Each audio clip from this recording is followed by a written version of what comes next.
Desde el momento en que Joy Jordison llegó a este mundo, su vida parecía estar escrita en las estrellas. Su destino era la música. No era simplemente una pasión, sino una verdadera misión de vida. Desde muy pequeño, Joy mostró una conexión única con el ritmo y el sonido, como si llevara el pulso de la música en su propio corazón. En esta historia de su vida, conocerás detalles y curiosidades que pocas veces han sido contadas, así como el interés que tuvo por el black metal y otros géneros que quizás no imaginabas. También descubrirás sus decepciones más profundas y cómo fueron sus últimos días.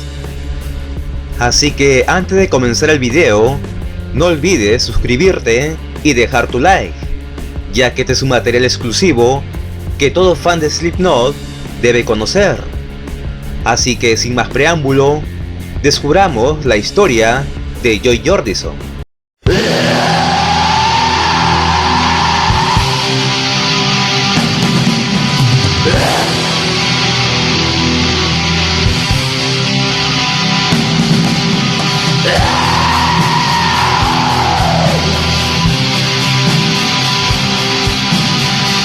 Letztendlich nur Meinung danach Bangladesch. Ein diplomatischer Körper, Herzen eines Getiers. Doch wir alle Kinder der Nacht und leben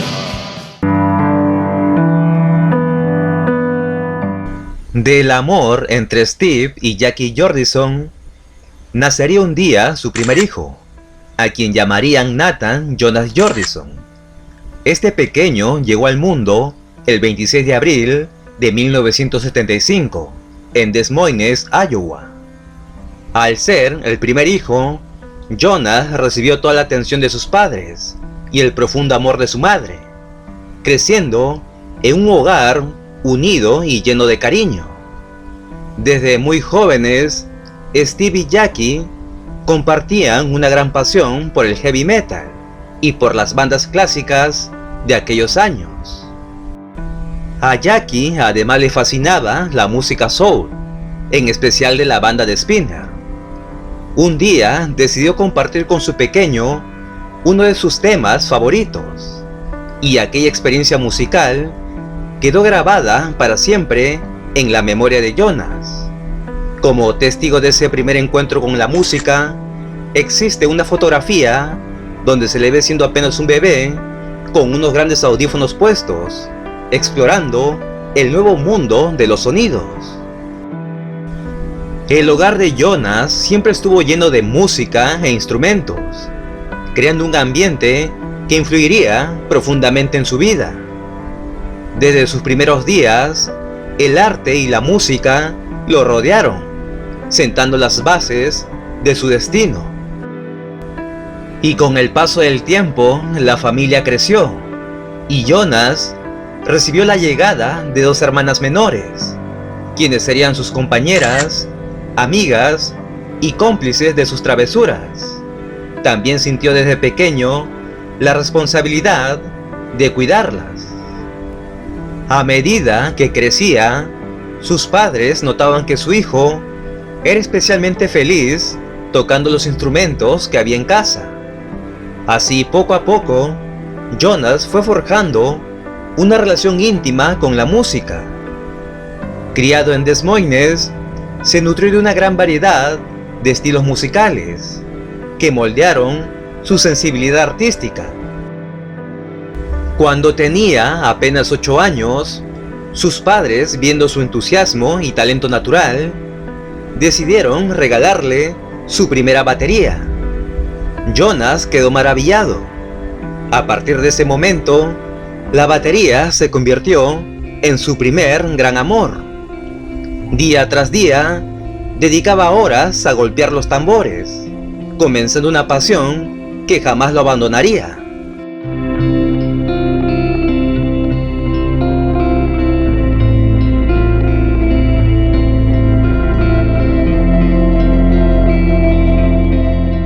Como a muchos niños, A veces a Jonas le costaba estudiar y cumplir con las tareas, pero aún así tenía que hacerlo. Sin embargo, a medida que fue entrando en la adolescencia, la música se volvió cada vez más presente en su vida. Además, eran los 80s y el thrash metal estaba en su apogeo. Bandas como Metallica y Megadeth fueron de las primeras que conoció. Al mismo tiempo, comenzó a practicar la guitarra, un instrumento que con el tiempo llegaría a dominar. Desde pequeño, Jonas mostraba un talento natural. Incluso en la ducha se ponía a cantar. Su aspecto también empezó a cambiar. Dejó crecer su cabello para parecerse a un típico metalero de los 80s.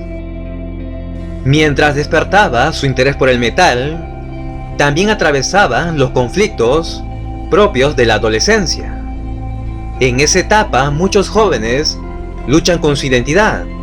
Algunos se creen los más duros, otros los más truos, así como tú, y otros tantos enfrentan inseguridades.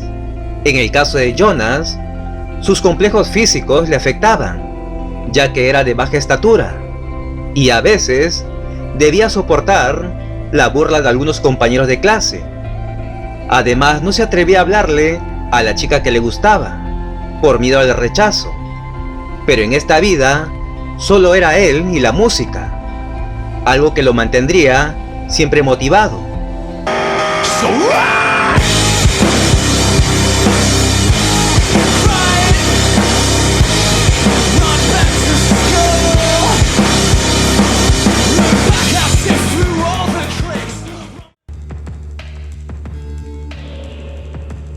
En una noche de Halloween, mientras los niños salían a las calles disfrazados pidiendo caramelos, Jonas y sus hermanas también salieron a disfrutar del ambiente festivo.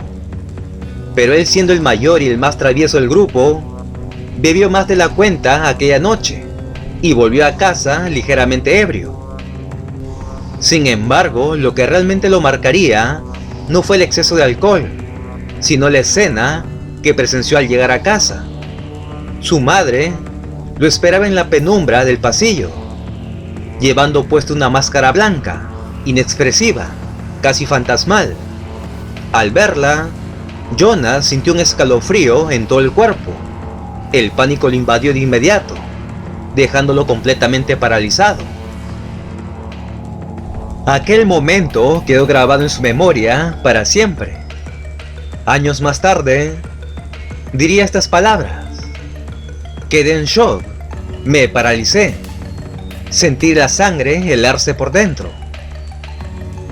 Esa imagen entre el terror y la fascinación lo acompañaría por el resto de su vida, tanto así que terminó adoptando una máscara similar como parte de su identidad artística, integrándola a su estilo musical siniestro y provocador. A medida que Jonas crecía, comenzó a interesarse por bandas con un sonido más pesado. Fue así como descubrió géneros como el death metal y el black metal, y grupos como Death Angel se convirtieron en algunos de sus favoritos. Al mismo tiempo, empezó a rodearse de amistades que compartían sus mismos gustos musicales, por lo que su vida comenzó a girar en torno a 3 pilares: la música, la escuela y su familia.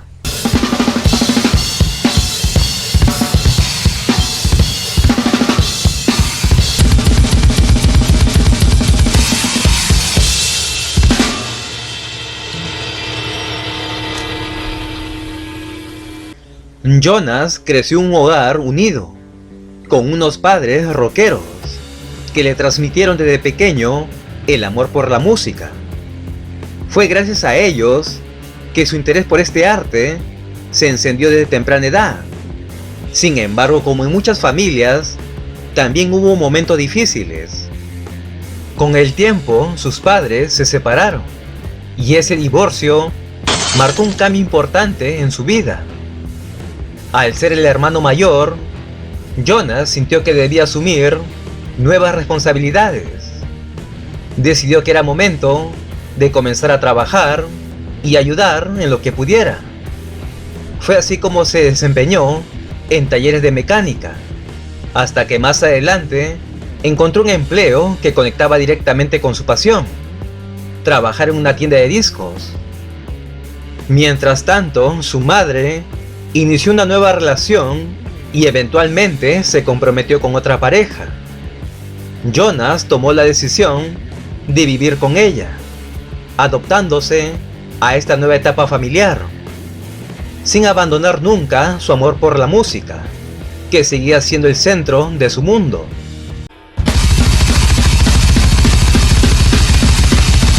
Jonas, al saber tocar tanto la guitarra como la batería, solía tocar ocasionalmente con algunas bandas locales. Poco a poco, esto le fue conectando con más músicos y amistades que también estaban involucrados en el mundo de la música.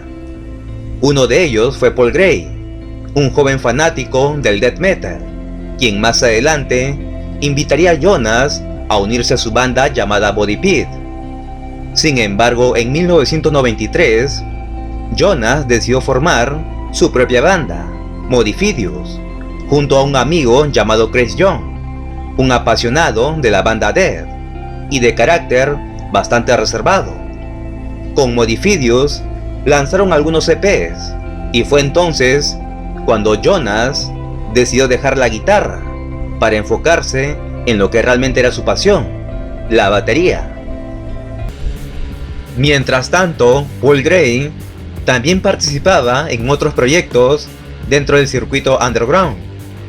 Poco después invitó a Jonas a un ensayo con una banda que estaba interesada en experimentar con elementos adicionales de percusión. Esa banda se llamaba Mel, un grupo de músicos con ideas muy audaces que buscaban fusionar el metal, el rap y el death metal. Jonas se unió a Mel y comenzaron a trabajar juntos en algunas canciones, una de ellas titulada Slipknot, y este tema capturó especialmente su atención. Fue entonces cuando Jonas propuso cambiar el nombre de la banda de Mel a Slipknot. Así nació el nombre de lo que se convertiría en una de las bandas más influyentes del metal moderno.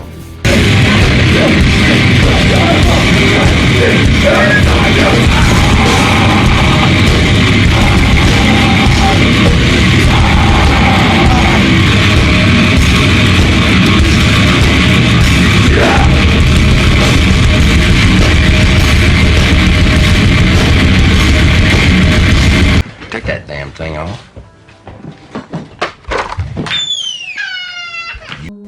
Uno de los futuros líderes de la banda sería Sean Graham, un joven apasionado por la batería, que durante los años 90 formaba parte de la escena underground. Más adelante haría una amistad con Jonas y Paul Gray, quien también se convertiría en uno de los miembros fundadores.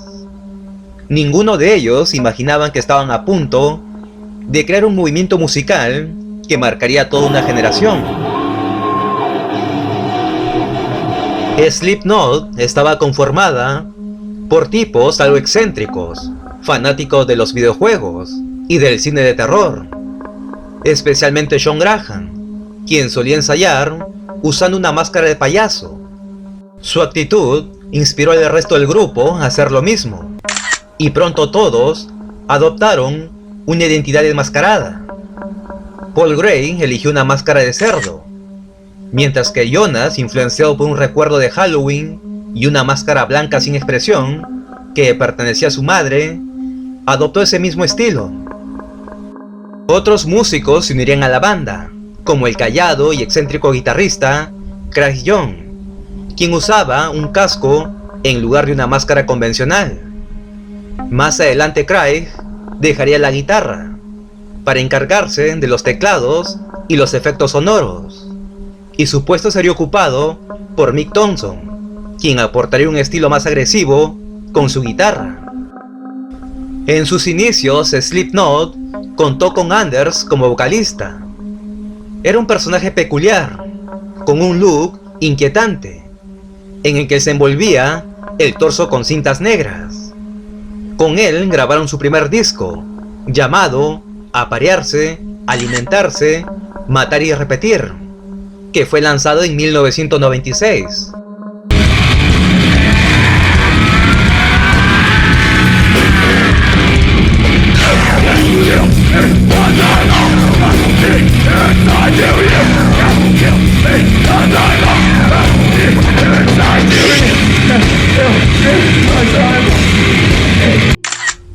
En la portada aparecía Jonas posando junto a una máquina industrial, reforzando el carácter oscuro de la banda. Este primer trabajo estaba fuertemente influenciado por el death metal, aunque ya comenzaban a experimentar con otros géneros. Jonas, además de ser un músico creativo, también buscaba darle una identidad visual a la banda. Fue él quien diseñó el logotipo de Slipknot, tomando de inspiración la letra K del logo de Korn. Al presentarlo al grupo, todos quedaron satisfechos, y esa imagen terminó convirtiéndose en el emblema permanente de la banda.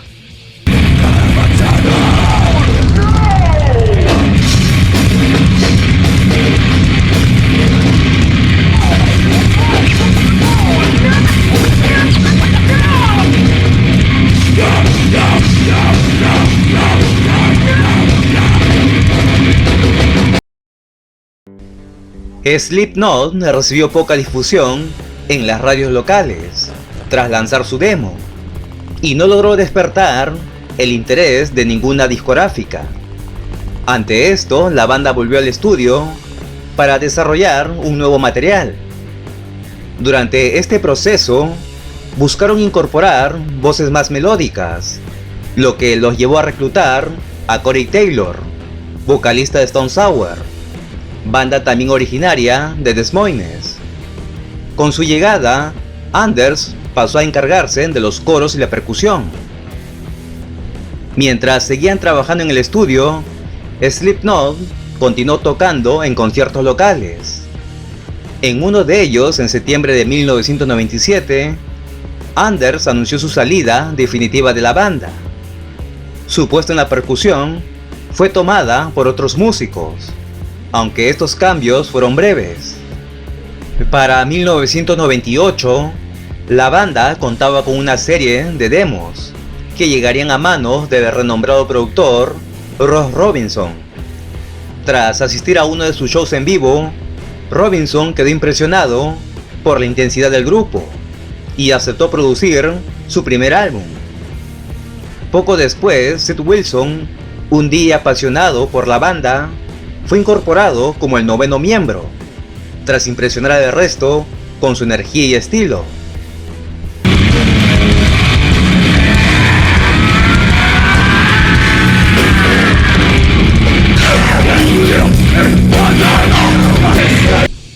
A finales de junio de 1998, Slipknot firmó contrato con Roadrunner Records y en septiembre viajaron a Malibu, California, para comenzar a grabar su álbum debut. En algunas imágenes de esa época se puede ver al productor Ross Robinson junto a Jonas, uno de los miembros más meticulosos, siempre atento a cada detalle de la producción. Durante ese periodo, algunos miembros abandonaron la formación y otros, como el guitarrista Jim Root, se unieron.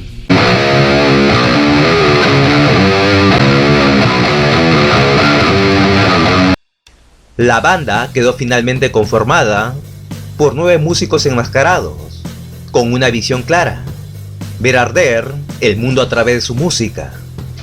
Eran jóvenes fanáticos del death metal, influenciados también por el rap y el hip hop, dispuestos a darlo todo sobre el escenario. No les importaba los golpes ni el dolor, eran almas poseídas por la locura del arte extremo. Uno de los pilares fundamentales de este proceso fue el bajista Paul Gray, quien desde los inicios mostró un gran compromiso con la banda. Su aporte musical fue esencial y su dedicación ayudó a moldear el sonido característico de Slipknot. Finalmente, el 29 de junio de 1999, Slipknot lanzó su primer disco homónimo, el primer sencillo, Wait and Bleed, traducido como Espero y Sangro, y se convirtió en un éxito. Sin embargo, uno de los momentos más importantes para la proyección de la banda fue su participación en el Ozzfest de 1999, donde ganaron una inmensa popularidad. Además, canales como MTV no dejaban de rotar sus videos, especialmente Spiral y Surfacing.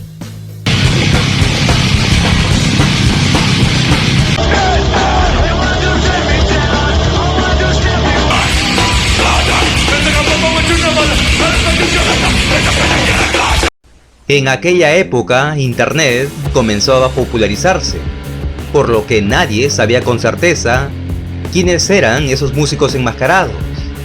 El misterio detrás de identidades como Joy Jordison o Corey Taylor solo aumentaban el interés del público. Jóvenes y adolescentes se sentían atraídos por ese caos visual. Un payaso, un cerdo, una figura con una enorme nariz y otros personajes extraños que se peleaban entre ellos en el escenario. Realmente era una locura. Para muchos, ver a 9 locos destruyendo todo en vivo era algo totalmente nuevo y fascinante.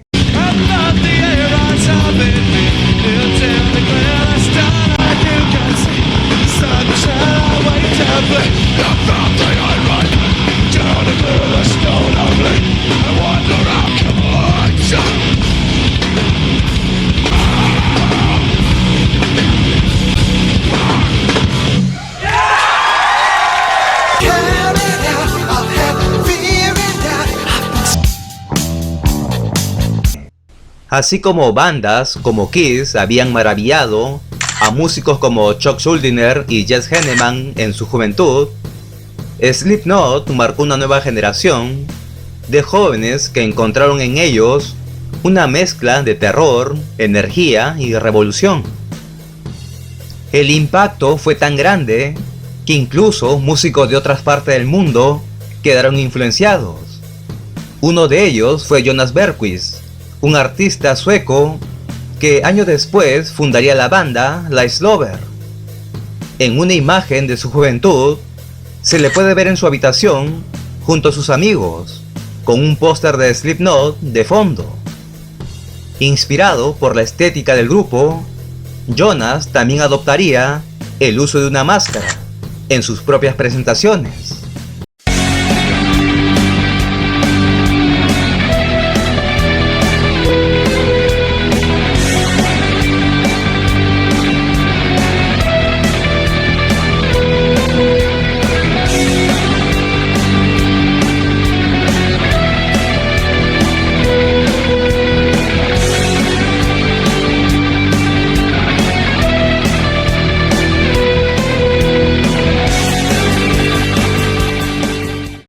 Fue así que en 1999, Slipknot sacudió al mundo con su álbum debut, marcando el inicio de una nueva era para el nu metal, un estilo musical que rompía con todo lo convencional.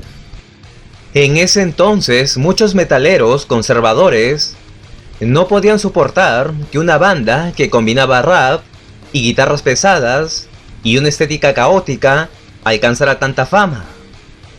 Los llamados true metaleros comenzaron a quejarse como si el género estuviera siendo profanado. Hasta el día de hoy, algunos siguen llorando al ver cómo 9 enmascarados estaban haciendo historia. En sus primeros conciertos, Slipknot era pura locura. Jugaban con fuego en el escenario, se peleaban entre ellos y desataban el caos total. En ese momento, Joy Jordison, antes conocido como Jonas, se convirtió en el alma rítmica del grupo, como un director de orquesta, desde su batería. Mientras tanto, Corey Taylor, con su voz potente y versátil, hacía estallar al público con cada grito.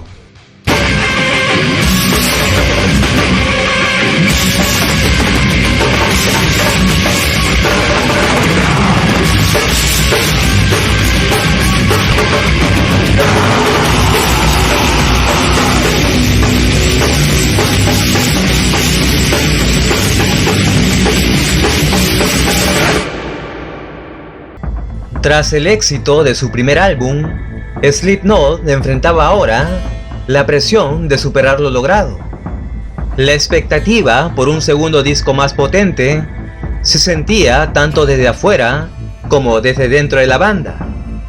Ellos mismos reconocían esa carga, y como seres humanos, no estaban del todo preparados para lidiar con la fama.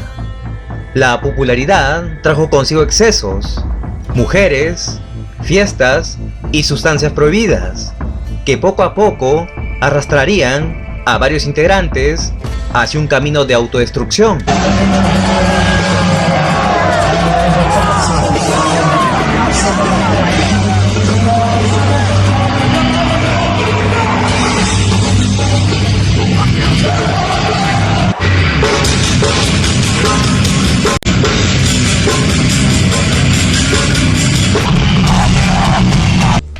Paul Gray, junto a otros miembros, comenzó a dejarse llevar por este estilo de vida, lo que marcaría profundamente el rumbo del grupo.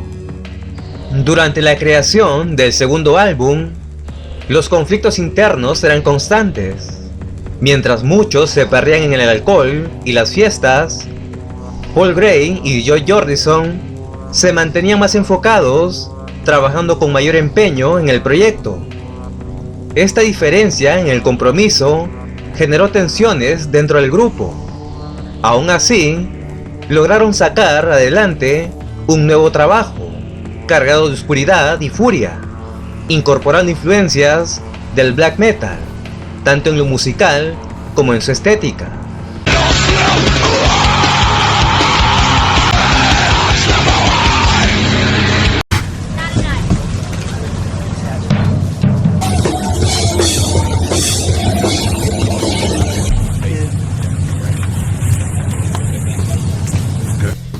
Adoptaron símbolos como el pentagrama, la cabra, referencia directa a Satanás, y el número 666, elementos que reflejaban en sus trajes, escenarios y en la portada del disco, que mostraban los cuernos de una cabra. Este álbum llevaría por título Iowa, en homenaje al estado donde casi todos habían crecido, una tierra conservadora, cristiana y profundamente católica, que les había forjado el carácter.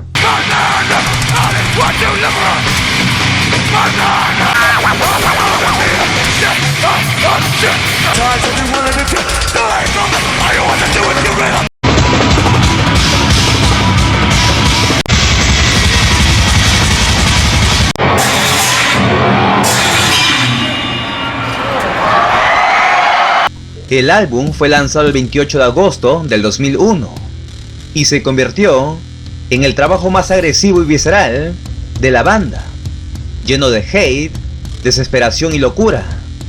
Fue una obra marcada por la juventud rebelde de Corey Taylor y Joy Jordison.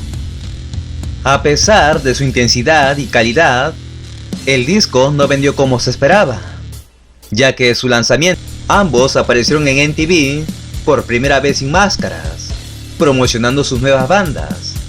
Durante ese tiempo, muchos especularon sobre una posible ruptura definitiva de Slipknot. Sin embargo, el 25 de mayo del 2004, la banda volvió con su tercer álbum. Para entonces, Slipknot ya contaba con una enorme base de fans en todo el mundo. Jóvenes de todas partes se sentían fascinados por esos músicos enmascarados, vestidos como mecánicos demoníacos, cuyas máscaras iban cambiando con cada ciclo. Pero la fama y el éxito traían consigo un costo alto. Mientras algunos disfrutaban de la fortuna y el reconocimiento, el consumo de sustancias comenzaba a cobrarse víctimas silenciosas. La primera gran pérdida llegó el 24 de mayo del 2010, cuando Paul Gray fue encontrado fallecido en una habitación de hotel. tenía 38 años. Su partida fue un golpe devastador para la banda. Había sido uno de los fundadores, el alma silenciosa del grupo, y uno de los más queridos por los fans y sus compañeros. Tras el fallecimiento de Paul Gray, la banda Slipknot quedó profundamente devastada. Fue la primera pérdida que sufrían como grupo, y además, Paul era un amigo cercano de varios integrantes. Por ello, hicieron una conferencia de prensa para hablar sobre él y rendirle homenaje, reconociendo públicamente su papel fundamental en la creación de Slipknot. Durante aquella conferencia, se podía ver a los miembros visiblemente afectados, aceptando con dolor que Paul ya no estaría más con ellos. En una de sus presentaciones en vivo posteriores, la banda le rindió tributo, mostrando por última vez su uniforme y su icónica máscara. Ese día fue especialmente duro para Joy Jordison, quien había sido amigo de Paul desde cuando eran adolescentes. La pérdida lo golpeó profundamente, y muchos sintieron que desde ese momento la banda comenzó una lenta decadencia, perdiendo parte de su esencia. El último álbum en el que Paul participó fue el disco de nombre Toda la esperanza se ha ido. Irónicamente, después de ese álbum, Slipknot inició una caída paulatina. Muchos fans comenzaron a alejarse, sintiendo que algo esencial se había perdido. Además, ya no era 1999. La era digital y las redes sociales estaban cambiando la manera de vivir la música, y los integrantes ya no eran los jóvenes furiosos de antes. Ahora eran adultos, muchos con hijos, enfrentando nuevas responsabilidades y realidades. Joy Jordison, por su parte, era considerado uno de los mejores bateristas del mundo. Su talento era tal que en una ocasión reemplazó al baterista de Metallica durante un concierto. También tocó con Korn, donde dejó plasmada su destreza y energía brutal.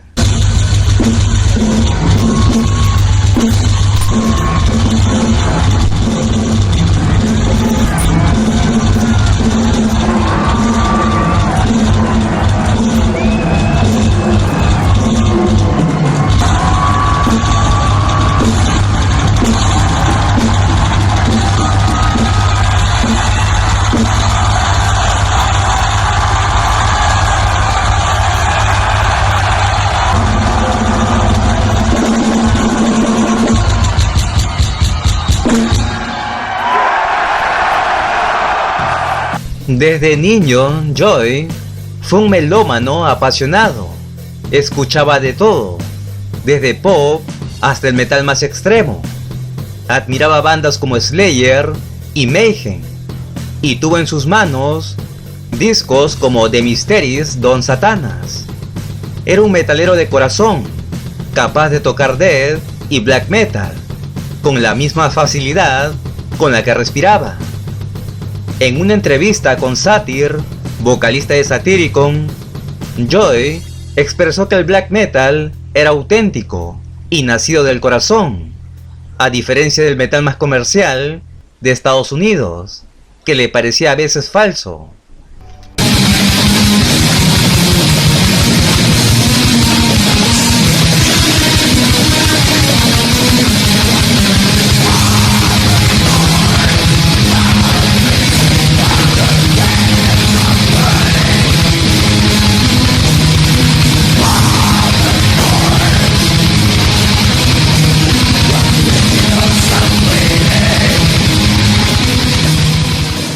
Gracias a esa amistad, cuando el baterista de Satyricon no pudo tocar en una gira por Estados Unidos, fue Joy quien se encargó de la batería. Sin embargo, como cualquier ser humano, también enfrentó momentos oscuros. Sufrió una profunda decepción amorosa tras ser traicionado por su pareja, lo que lo hundió emocionalmente. Mezcló su dolor con el consumo de sustancias, lo que agravó aún más su estado. A pesar de todo, siguió saliendo de gira con Slipknot. Durante los shows, la intensidad de la banda era tal que se lanzaban cosas entre ellos. En una ocasión, uno de los tambores le cayó en la cabeza, dejándolo malherido. También sufrió fracturas en los tobillos, lo que obligó a cancelar algunas presentaciones. Pero lo peor estaba por venir. Un día, Joy despertó y no pudo levantarse de la cama. Sus piernas no respondían y los dolores eran intensos. Fue entonces cuando le detectaron que tenía mielitis transversa, una enfermedad neurológica que provoca la inflamación en la médula espinal, interrumpiendo la comunicación entre el cerebro y el cuerpo. Esta condición puede causar debilidad muscular, parálisis, dolores crónicos y pérdida de sensibilidad. En ese momento, dentro de la banda, hubo confusión. Algunos creyeron erróneamente que Joy simplemente había recaído en el consumo, y al verlo incapaz de tocar como antes, pensaron que era irresponsabilidad. En el 2013, Slipknot anunció oficialmente que Joy ya no formaba parte del grupo, sin explicar la verdadera razón detrás de su salida. Tiempo después, cuando se supo que todo había sido causado por una grave enfermedad neurológica, muchos se sintieron culpables por no haber entendido lo que realmente estaba viviendo. A pesar de todo, Joy no se rindió. Comenzó un proceso intenso de rehabilitación para recuperar la movilidad, y lo logró. Su amor por la música lo mantuvo en pie, y con esfuerzo volvió al escenario con una nueva banda, Vimic, donde volvió a hacer lo que más amaba: tocar y vivir para la música.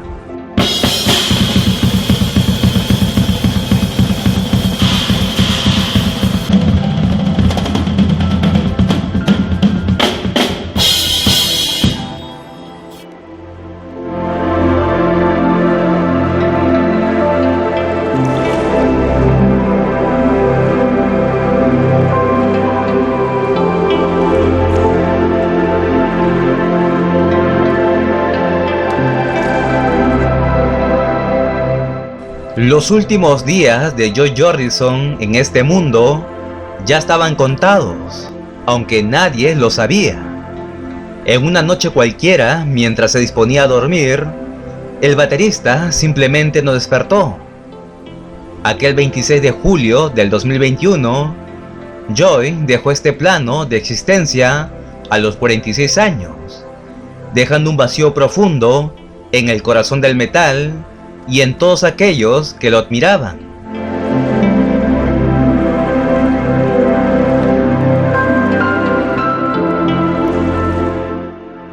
Aquel niño que nació rodeado de música y tambores, que soñaba con ser una estrella del rock, cumplió sus sueños con creces, con cada golpe de baqueta, con cada ritmo incendiario.